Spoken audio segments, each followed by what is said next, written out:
Selamat pagi Bapak, Ibu, Saudara dan Saudari yang dikasihi oleh Tuhan kita Yesus Kristus.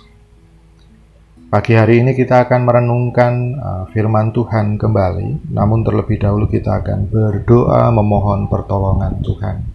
Kita akan berdoa.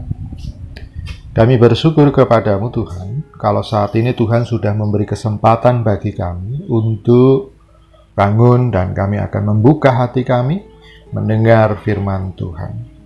Kami meyakini bahwa firman yang akan kami baca dan renungkan pada hari ini akan mengasah dan mendidik kami di dalam kebenaran Yesus Kristus. Kiranya Roh Kudus menerangi batin kami dan memampukan kami untuk mengerti serta memahami kebenaran firman Tuhan. Amin. Ibu, Bapak, dan Saudara yang dikasihi oleh Tuhan, bacaan firman Tuhan hari ini terambil di dalam kitab Kejadian pasal 25 ayat yang ke-27 sampai 34. Kejadian pasal 25 ayat yang ke-27 sampai 34, dan akan kita baca natsnya terambil di dalam ayat yang ke-27. Demikian firman Tuhan. Lalu bertambahlah besar anak itu. Esau menjadi seorang yang pandai berburu, seorang yang suka tinggal di padang. Tetapi Yakub adalah seorang yang tenang, yang suka tinggal di kemah. Yang berbahagia adalah kita semua yang mendengar dan terlebih melakukannya. Amin. Jemaat yang dikasihi oleh Tuhan kita Yesus Kristus, sejak dalam kandungan Ribka, Esau dan Yakub sudah saling melawan. Karena kesakitan dan menderita, maka Ribka sampai bertanya pada petunjuk Tuhan.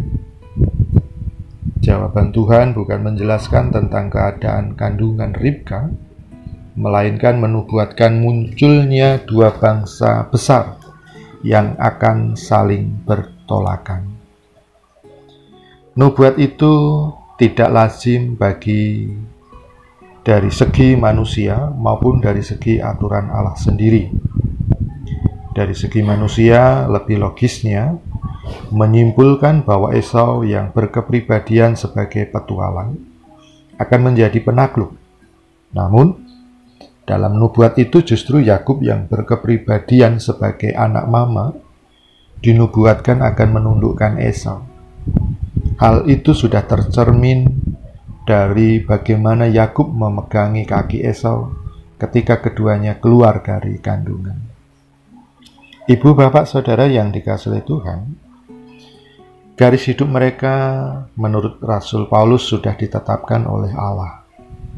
Sebab dalam kenyataan hidup keduanya memang tampak dua macam sikap yang berbeda di dalam mengapresiasi perkara-perkara rohani. Si petualang Esau berorientasi pada kekinian, digerakkan oleh hasrat sensual sehingga cenderung berpikir pendek. Sebaliknya, si anak mama yang adalah Yakub menjadi tipe orang yang berpikiran panjang, mengaitkan hal temporal dengan prinsip-prinsip yang kekal. Masing-masing ada plus minus, tak satu pun yang sempurna. Terlepas dari kelemahan Yakub yang memanfaatkan kesempitan untuk mendapatkan kesempatan rencana jangka panjang, ia ternyata mengapresiasi hak kesulungan lebih tinggi. Sedangkan Esau yang secara formal adalah pemegang hak kesulungan, justru meremehkan berkat penting itu. Maka terjadilah barter yang tidak adil. Hak kesulungan terbang karena semangkuk sop kacang merah. Ibu, Bapak, jemaat yang dikasihi oleh Tuhan, belajar dari kisah ini, baiklah dalam kelebihan dan kekurangan kita. Janganlah membuat kita mengabaikan waris kekal ilahi dalam Kristus. Mari kita berhati-hati di dalam memilih dan bersikap di tengah keseharian dalam kesibukan yang kita jalani. Sebab semua itu berujung pada konsekuensi yang kekal. Amin. Mari kita akan bersama berdoa. Bapa di dalam Tuhan Yesus Kristus, kami mengucap syukur. Engkau sudah memberi hikmat dalam merenungkan firman Tuhan hari ini. Ajar kami untuk tidak mengabaikan segala sesuatu dan berhati-hati dalam menentukan pilihan serta sikap yang akan kami lakukan. Kiranya Roh Kudus yang akan memampukan kami. Dalam nama Tuhan Yesus Kristus kami memohon dan berdoa. Amin.